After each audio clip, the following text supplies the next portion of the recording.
do you have any way of determining, of the 1,100 deaths at the hands of the police, how many of those people were armed and how many of those people were unarmed? Right. So we do, and then I would sort of walk back and say that, ultimately that determination comes from police records most of the time. It comes from what police tell us. And there is at least anecdotal evidence that may not always be the case. But from in other words, police lying about whether people had guns or not. Sure, it's happened, right?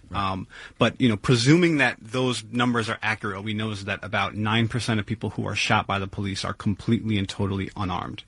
And then you have some significant portion who have either knives or other objects, like a blunt instrument, or you find some kind of surprising ones like a lawnmower blade or a spoon was actually one that officers cited as a deadly weapon in one incident.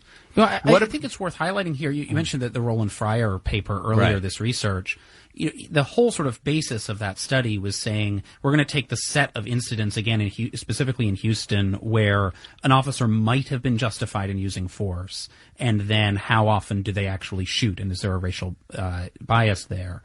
But that, too, is all based on officer reports, right? And so, whether it'll say, if they fled from police, if they resisted arrest, right? These are often subjective questions, and there's certainly some evidence, we don't know in this particular case, we know in general, that there can be a racial component to that you may deem somebody a threat, who's black and wouldn't make that same assumption even with the exact same behavior. Right. Where you draw the line for, is this person resisting arrest exactly. or not? Right. Yeah. But this issue you're both raising now underlines the difficulty of assembling a accurate data set on these questions, because the people reporting the data, usually the police, have a vested interest in making the data look a certain way.